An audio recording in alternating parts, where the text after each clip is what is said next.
ఇంకోటి ఆవిడ అంటున్నారు, విన్నారు కదా మీరు, ఆయన్ని అరెస్ట్ చేసినంత మాత్రాన్ని ఊరికి వదిలిపెడతామా, ఆయన అభిమానులు అంటే మళ్ళీ వైసీపీ వాళ్ళందరూ వచ్చేస్తారు, వాళ్ళందరినీ కూడా ఇరికించేస్తాం ఈ కేసుల్లో, అందరం వచ్చేస్తాం, దాడులు చేసేస్తాం, పోలీసులను కొట్టేస్తాం, చంపేస్తాం అన్నట్టు ఆవిడ బెదిరిస్తుంది.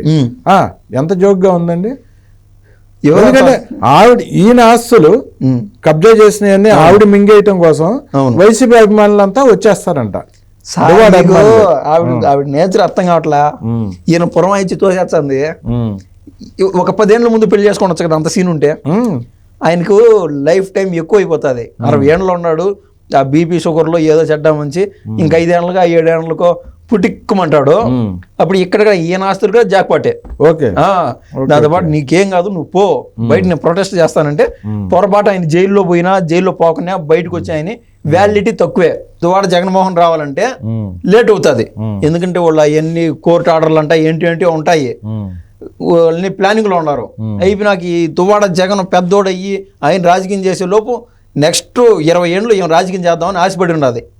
ఆమె కదా ఒక టైం పాస్ సార్, ఆమెకు ఒక టైం పాస్. ఆమె దగ్గర వడ్డీకి డబ్బులు ఇచ్చినా కానీ అన్ని లైన్ వేరేలండి. అంటే దువ్వాడిని ఇరికించడానికి ఆవిడ అన్ని చేస్తుంది, ప్లానింగ్ చేస్తుంది. ఆయనకి తెలియట్లా ఇంకా. ఓకే, తెలియక కాదు, ఆ మోజులో ఉంటారు సార్. అది దాన్ని ఎవరు ఏం మార్చలేరు. దానికి ఆ కళ్ళకి ఆ పొరలు తప్పిపోతే ఇక ఏం కనపడవు కళ్ళకి. ఫస్ట్ ఆయన మనస్తత్వం ఎట్లుందంటే, నా బిడ్డలకి, ఇద్దరు ఆడబిడ్డలకి ఇద్దరికి బాధ పెట్టేశాను, అన్యాయం చేశాను, బయట తల ఎత్తుకొని తిరిగేట్టుగా లేదు, దానికి తోడు పార్టీ ఓడిపోయింది, ఏం కర్మో ఏందో ఆయన బాధపడతా ఉన్నాడు. అంటే ఏంతో కలిసే మళ్ళీ ఇంకా అంత బహిరంగంగా అయిపోయింది, మీడియా అంతా ఇన్వాల్వ్ అయిపోయింది. సో ఆ టైంలో ఇంకా ఆయన లో అయిపోయి ఏం చేయాలా మాధురి, ఇట్లా అవసరం లేదు, ఇంకా రాజకీయం అవసరం లేదు, గెలిచలా, పార్టీ ఏం గెలిచలా, ఆడికిన్న పనున్న పోదాము, లేకుంటే ఈయన్నే రాజకీయం అనేది లేకుండా చిలకా గోరింకలాగా మెలుగుదాము, చాలే మనకేదో చిన్న చిన్న వ్యాపారాలు ఉన్నాయంటే. నిజమైన ప్రేమికులైతే అట్లే ఉండుండొచ్చు, ఏముండదు, తప్పులేదు. ఆయన్ని లేనిపోని ఆశలు పెట్టి, నువ్వేం మగాడివి కదా, ఇట్లాంటి ఆశలు పెట్టి, లేనిపోని ఆశలు పెట్టి ఆయన పురమాయించేసింది. నువ్వు పబ్లిక్ లేవా, నువ్వు ఈరోజు వచ్చాను, రేపు పవన్ కళ్యాణ్ నువ్వు జగన్ దృష్టిలో పడతావంటే జగన్ ఎట్లా నిన్ను దగ్గరికి రానిచ్చాడో నాకైతే డౌటే. అసలు దువ్వాడని అరెస్ట్ గురించి వీటి గురించి వీళ్ళు మాట్లాడుతున్నారు. అసలు దువ్వాడ వాణి గారు వచ్చి కంప్లైంట్ పెడితే మాధురి మీద, నా కుటుంబాన్ని సర్వనాశనం చేస్తుంది, నా కొంప కూలి చేస్తుంది, నాకు కాపురంలో నిప్పులు పోసింది అని కంప్లైంట్ పెడితే దివ్యల మాధురిని అరెస్ట్ చేయరా? చేస్తారు, 100% చేస్తారు. అయితే వాళ్ళిద్దరు ఒక జైల్లో ఒక సెల్లో ఉండరు. ఓకే, అది మళ్ళీ బాధాకరం. ఓకే, అప్పుడు వైసీపీ దువ్వాడ మాధురిని గనక జైల్లో వేస్తే వైసీపీ అభిమానులు, దువ్వాడ గారి అభిమానులు వచ్చి ఏమన్నా అరాచకాలు చేసి పెద్ద తిరుగుబాటు చేసి టెక్కలు మొత్తం తగలబెట్టేస్తారా? ఆయన ఎక్కడ లేని మెచ్యూరిటీ ఈ మధ్య కాలంలో ప్రభుత్వం ఓడిపోయినాక ఈ యొక్క టెక్కల నియోజకవర్గంలో వైసీపీ కార్యకర్తలకు వచ్చినది. టీడీపీ వాళ్ళకి కూడా లేనంత క్లారిటీ టెక్కలలో. వద్దురా స్వామి, దరిద్రము, ఈ యొక్క బొమ్మరజిల్లి బంక వదిలిపోయిందిరా స్వామి అని వాళ్ళు పండగలు చేసుకుంటారు. వాళ్ళు వెయిట్ చేస్తున్నారు ఇంకా. ఓకే, ఇంకా మీకు ఒక విచిత్రాన్ని ఒకటి వినిపిస్తున్నాను, చూడండి, గబుక్కున షాక్ అవ్వమాకండి. ముఖ్యంగా మీ ఇద్దరి రిలేషన్ గురించి కూడా అఫీషియల్ గా, అధికారికంగా దివ్యల మాధురి, దువ్వాడ మాధురి ఎప్పుడు కాబోతున్నారు? Number 1. And second thing is coming to your cinema movie. I have a question. Cinema ఎంతవరకు వచ్చింది? ఒకవేళ స్టార్ట్ అయిందా? దాని ప్లాన్స్, దాని ప్రోగ్రెస్ ఏంటి? ఒక్క నిమిషం, కాదు, నాకు క్వశ్చన్ వచ్చింది ఇక్కడ. అక్కడ ఆయన మాట్లాడదాం ప్రయత్నం చేస్తే వెనకాల డైరెక్షన్ ఇస్తున్నారు. అతనికి డైరెక్షన్ ఇవ్వాల్సిన అవసరం లేదు. అది వినకముందే ఇందాక చెప్పాను లేదా, ఆయన అవుటర్ ఫేస్, వెనక నుంచి ఆయన పాటికి ఆయన ప్రశాంతంగా ఉంటాడు. ఏమో కీ చదువులు పెడతాంది, నువ్వు ఎంత దూరం పరిగెత్తావు నువ్వు పరిగి అని. దారిలో పోయేటప్పుడు ఏడన్నా గుంతా పాడు ఉంటే ముందు ఆయన పడిపోతాడు, ఏమో స్టన్ అయ్యి ఆగిపోతుంది, పోయినాడా లేదని వచ్చి తొంగి చూస్తుంది. అంతకు మించి ఆడేం లేదు సార్, వాళ్ళిద్దరి మధ్య ఏదైనా నడుస్తుంది. ఈ లోపు ప్రేమ, ఆప్యాయతలు, కేర్ టేకింగ్ ఏంటంటే పేర్లు ఉంటాయి కదా, అవి జనాలకు చూపిస్తుంది. జనాలు డైలీ వాళ్ళు ఏమన్నా వాళ్ళ కార్ డ్రైవర్లో ఉంటారు కదా, వాళ్ళ ఇంట్లో డబ్బులు ఇచ్చేవాళ్ళు, వీళ్ళు బతుకుంటే కొద్ది కాలం నాకు జీతాలు వస్తాయని అనుకునేవాళ్ళు తప్ప క్యాడర్ యావత్ వైసీపీలోని టెక్కల క్యాడర్, ఇంకా బయట ఆడుంటారు వాళ్ళకి అభిమానులు, వాళ్ళు ఊస్తున్నారు. అసలు వీళ్ళైనా తలెత్తుకొని వాళ్ళ దగ్గర పోలేకున్నారు. ఇది ఇది బహిరంగ రహస్యం. ఇది బహిరంగ రహస్యం, బహిరంగ సత్యం. అది వీళ్ళు తెలుసుకోలేకున్నారు. నీ తోలు తెచ్చాను ఇవన్నీ పనిచేయవు ఇక్కడ. ఇంకా సినిమా గురించి ఏదో మాట్లాడుతూ ఉన్నారు వాళ్ళు. ఎవరు యాంకర్? వీళ్ళిద్దరు సినిమా అది మొదలై 6 నెలలు అయింది. మొదలైందా లేదా అని అడుగుతున్నాడు. మొదలైంది సార్, అందరం చూస్తున్నాం కదా, ఆల్రెడీ మొదలైపోయింది ఆ దరిద్రపు సినిమా. రాష్ట్ర ప్రజలు అవునన్నే కాదనుకున్నాయని ఆ సినిమాని హిట్ చేద్దాం ప్రయత్నంలోనే ఉన్నారు. Okay, everyday they are. ఏంటంటే అది వెబ్ సిరీస్లు ఓటీటీలో రిలీజ్ అవుతుంటాయి కదా, ఈ రోజు ఇంకా వీడియో రాలేదే అని బాధపడే వాళ్ళు కూడా చాలా మంది ఉన్నారు. ఓకే, వాళ్ళు వీడియో రాలేదంటే ఆ రోజు జ్వరం వచ్చినట్టు అట్లా పడిపోయే వాళ్ళు చాలా మంది ఉన్నారు. ఆవిడ వేసే డ్యాన్సులు, ఈయన కొట్టే తాళాలు కళ్ళలో ఒత్తిలేసుకొని చూస్తున్నారు సార్. ఓకే, ఇప్పుడు వీళ్ళ సమాధానం వాళ్ళ సినిమా గురించి, ఈ దివ్యల మాదిరి దువ్వాడ మాదిరి ఎప్పుడు అవుతుంది అనే దాని గురించి వీళ్ళు ఏం చెప్తున్నారో విందామండి. డైరెక్టర్ అన్ని విషయాల్లో కూడా అంటే ఫస్ట్ క్వశ్చన్ నాకు సంబంధించింది కాబట్టి ఆన్సర్ నేను చెప్దాం అనుకుంటున్నాను చెప్తున్నాను. నేను దువ్వాడ మాదిరిగా ఎప్పుడైతే శ్రీనివాస్ గారితో నాకు కొన్ని పరిచయం ఏర్పడిందో అప్పుడే నేను దువ్వాడ మాదిరిగా మారిపోయాను. ఇది వరకే నేను చెప్పాను, మా ఇద్దరికి మాక్సిమం లీగల్ గా మ్యారేజ్ అవ్వకపోవచ్చు కానీ మానసికంగా మా ఇద్దరికి మ్యారేజ్ అయిపోయింది. We are married. మెంటల్ గా మీ ఇద్దరం వైఫ్ అండ్ హస్బెండ్, దీన్ని ఎవరు ఆపడానికి లేదు. లీగల్ ప్రొసీడింగ్స్ ఉన్నాయి కాబట్టి అఫీషియల్ గా మేము మ్యారేజ్ చేసుకోవడానికి ఇబ్బందులు ఉన్నాయి కాబట్టి చేసుకోవట్లేదు. అది వస్తే ఖచ్చితంగా అది కూడా జరుగుతుంది. అంతవరకు మేము వైఫ్ అండ్ హస్బెండ్స్, నేను దువ్వాడ మాదిరినే. ఎప్పుడు జరగబోతోంది అని అది లీగల్. నేనైతే అఫీషియల్ గా మేము మ్యూచువల్ కన్సర్న్ తో డైవోర్స్ అయిపోయింది. సో అతని కంటే ఇంకా కేసు కోర్టులో ఉంది కాబట్టి అది ఎప్పటికి క్లియర్ అవుతుంది అనేది మేము కూడా చెప్పలేం. ఎప్పుడు క్లియర్ అయితే అప్పుడు మీకు కూడా పిలిచి భోజనం పెట్టి అఫీషియల్ గా చేసుకుంటాం. ఇది నా ఆన్సర్. మూవీ కోసం శ్రీనివాస్ గారు చెప్తారు. Direction started action. నేను యాక్టర్ని, తన డైరెక్టర్. అర్థమవుతుంది సార్, ఫ్రేమ్ లో మాత్రం. చూడండి, ఈవిడంట డైవర్స్ తీసేసుకుందంట. ఈవిడ రెడీగా నేను చెప్పినా కదా సార్, కొంప కూల్చడానికి ఆయన పేరు మాకే సోంగ్ ఒకటో గిన్నది. ఇప్పుడు దాకా 9 లక్షలు ఇచ్చా వచ్చాను, నెలకి ఇంకొక 2 లక్షలు ఎగేసి ఇచ్చాను, మా మాధురి చాలా గొప్పది అని. ఏం సిగ్గన్నా ఉండదా ఈయన చెప్పడం? ఏ రోజునైతే దువ్వాడ శ్రీనివాసం చూశానో ఆ రోజునే మా పెళ్లి అయిపోయిందంట. ఇన్ని రోజులు ఏం చెప్పింది సార్?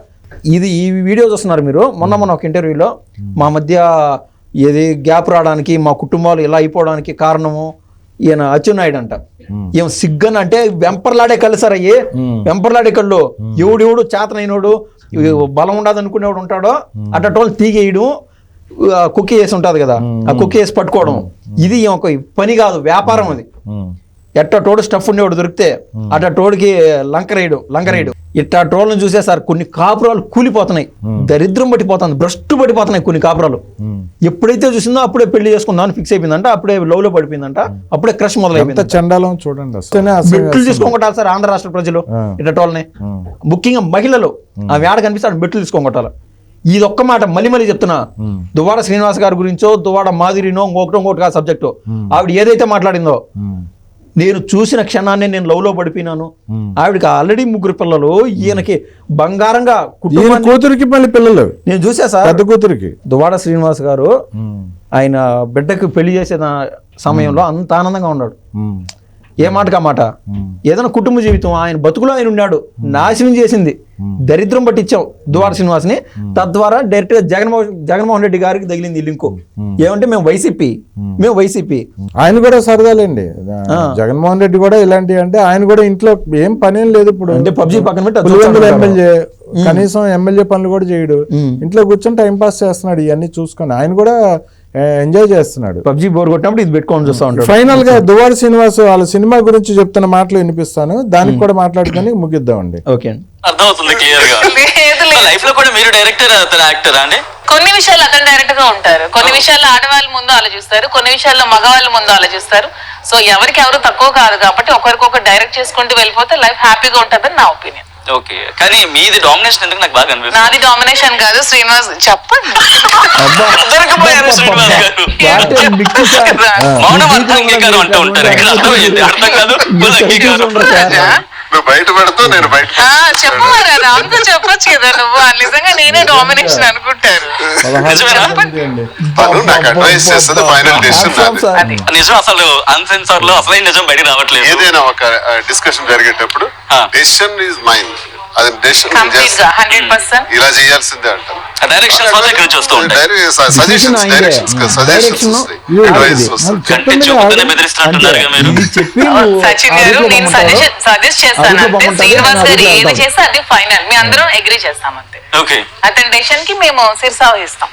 బా, ఇక నా సినిమా గురించి వదిలేద్దాం. సినిమా గురించి సినిమా అన్నది నా చైల్డ్హుడ్ నుంచి ఒక ఇప్పటి వరకు జరిగినటువంటి అంశాలు అంటే విభిన్న కోణాలు ఉంది.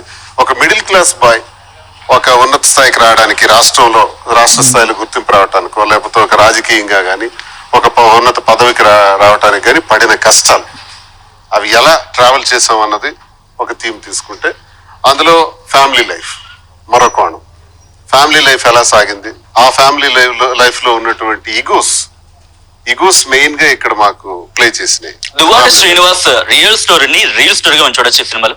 అదే ఒకవైపు ఇది చూడండి దరిద్రం. అట్లున్నా ఆడే దువ్వాడ శ్రీనివాసే చెప్తున్నాడు, ఒక మామూలు సాధారణమైన మనిషి ఒక అపర కోటీశ్వరుడు ఎలా ఎలా అయ్యాడు. ఇందాకేమో నేనేం దోచుకోలేదని చెప్పాడు. అవును, ఈయన చేసిన వ్యాపారాలు ఏంటి, ఈడు చేసిన వ్యాపారాలు కూడా దువ్వాడ మాధురి గారు దువ్వాడ వాణి గారు పెట్టించిన వ్యాపారాలే. అవును, ఆ వ్యాపారాలన్నీ కూడా ఇప్పుడు వాళ్ళు హ్యాండ్ ఓవర్ చేసేసుకున్నారు. ఉమ్, ఇంకా కొన్ని ఉన్నాయిలేండి ఈయన దగ్గర. వాళ్ళ సొమ్ముతో, అత్తింటి సొమ్ముతో పెట్టిన వ్యాపారాల మీద బతుకుతున్నాడు ఇప్పటికీ కూడా. ఉమ్. ఈయన ఇన్ని వేల కోట్లు ఎలా సంపాదించాడు ఒక సాధారణమైన మానవుడు అనే స్టోరీ అంటే ఆయన బయోగ్రఫీ తీస్తాడంట. దాంట్లో same as Jaganmohan Reddy story లాగా ఉంది ఇది నాకు ఏంటంటే. అవును, అదెలా అండి, అదెలా లక్షల కోట్లు ఎలా సంపాదించాడు. ఉమ్, ఒక ఇల్లు అమ్ముకునే స్థాయి ముఖ్యమంత్రి కొడుకుగా ఉన్నాడు 2004లో. 2024 వచ్చేప్పటికి లక్షల కోట్లకి అధిపతి అయ్యాడు జగన్మోహన్ రెడ్డి. ఏ వ్యాపారం ఒక చేయకుండా. లైట్ కావాలన్నా, ఒక ఫ్యాన్ కావాలన్నా కానీ ఒక ఫ్యాన్ వెల 50 లక్షలు వాళ్ళ ఇంట్లో ఫ్యాన్. మసాజ్ టేబుల్ వచ్చి 2 కోట్ల రూపాయలు. ఆ రేంజ్ కి ఎలా ఎదిగినాడు అనేది. అలాంటి సినిమా ఈయన కూడా తీయబోతున్నాడు అంట. కొన్ని ఇన్స్పిరేషన్ స్టోరీస్ ఉంటాయిలేండి సార్. మరి ఇంత ఈ రేంజ్ ఇన్స్పిరేషన్ ని తీసుకుని ఆయన ఎవరు రిచ్ రాలేరు. ఇట్లాంటి వాళ్ళు రాష్ట్రానికి మరి కొద్దిమంది ఉంటే బాగుండు. నాకు తెలిసి సోలో హ్యాండెడ్ గా వీళ్ళే తీసుకుంటున్నారు. వైసీపీ పార్టీకా? మన రాష్ట్రానికి, వైసీపీ పార్టీకి కాదు. ఓకే, వైసీపీ పార్టీ కూడా ఎంటర్టైన్ అవుతుందిలేండి. ఇందాక చెప్పినట్టు పబ్జీ ఆడతా పాటు మధ్యలో బోర్ కొట్టినప్పుడు ఈ వీడియోలు చూస్తూ ఉన్నారు. ఇట్లాంటి వాళ్ళు మరి కొద్ది మంది తయారైతే వైసీపీలో ఈ యొక్క వైసీపీ అనేది నిద్రపోతూ ఉంటుంది, యాక్టివ్లో ఉండదు. ఎంతసేపు ఈ రొచ్చు రోతలోనే తిరుగుతూనే ఉంటుంది వాళ్ళ కంపులో. ఈ టైంలో మన రాష్ట్ర ప్రజలకి, రాష్ట్ర అభివృద్ధికి ఏ విధంగా ఉపయోగపడుతుందంటే, పోలవరానికి మంచిది. ఇట్లాంటి దరిద్రం వాళ్ళ పనులు వాళ్ళు చేసుకుంటా ఉంటే, అడ్డపడుకుంటా ఉంటే. ఎందుకంటే మనం చెప్పినాం కదా సార్, వరల్డ్ బ్యాంక్కి 15,000 కోట్ల అప్పు కోసం రాస్తే ఇది అర్జీ పెట్టుకుంటే ఈ యొక్క వైసీపీ వాళ్ళు ఆకాశరామన ఉత్తరాలతో అప్పులు ఇవ్వద్దు ఈ రాస్తున్నారు. కానీ వాళ్ళకు తెలుసు కాబట్టి వాళ్ళు ఇస్తున్నారు అప్పులు. వాస్తవంగా ఈ యొక్క అమరావతి డెవలప్మెంట్ కావచ్చు, రాష్ట్రానికి వచ్చే పరిశ్రమల విషయానికి కావచ్చు, కొత్తగా జలహారం అంటున్నారు, ఈ యొక్క డెవలప్మెంట్ లో కావచ్చు, కొత్త ప్రాజెక్టులు ఎవరైతే బయట రాష్ట్రాలు, మన చుట్టుపక్కల రాష్ట్రాలు కూడా క్లారిటీలో ఉన్నారు. నేను బయట సహజంగా మాట్లాడుతూ ఉంటాను కదా కొంతమందితో, ఇక్కడ ఉండే ఒక పెద్ద పెద్ద కంపెనీలు అక్కడ తరలిపోతాయంటే ఏమీ లేదు సార్. ఇప్పుడు స్టార్టింగ్ స్టేజ్లో ఉన్నది మన ఆంధ్ర రాష్ట్రం. ఈ లోపు వాళ్ళు ఆంధ్ర రాష్ట్రానికి తరలిపోతాయంటే మిగిలిన రాష్ట్రాలు భయపడే స్థితిలో మనం ఉన్నాం. ఈ దరిద్రం అంతా ఎప్పటికీ ఉండాలని, మన ఆంధ్ర రాష్ట్ర ప్రజల్ని ఎంటర్టైన్ చేస్తూ ఉండాలని, పొర్రపాటుగా ఇన్స్పిరేషన్గా తీసుకోవద్దని ఇట్లాంటి వాళ్ళని. ఎందుకంటే కాపురాలు కుప్పగూలిపోతాయి. ఫైనల్గా ఒక మాట చెప్తున్నా, ఎందుకంటే ఆమె చెప్పిన దాంట్లో క్లారిటీగా ముందే చెప్పింది, నేను చూసిన క్షణాన్నే ప్రేమలో పడిపోయినాను, ఆయనతో అదే పడిపోయింది అని. ఇట్లాంటి వాళ్ళని కన్నా ఆచరిస్తే కాపురాలు కుప్పగూలిపోతాయి. వాళ్ళని మీరు ఏమి మెట్లతోనో ఏదో కొట్టద్దు. సో ఇట్లాంటి దరిద్రాలు వైసీపీలో ఉన్నంత కాలం జగన్మోహన్ రెడ్డి, వైఎస్ఆర్సీపీ సమాధి అయిపోయినట్టే. రాజకీయ రాష్ట్రానికి కావాల్సింది కూడా అదే. అవును, రాష్ట్రానికి కూడా కావాల్సింది అదే. ఓకే అండి, థ్యాంక్ యూ అండి, ధన్యవాదాలు.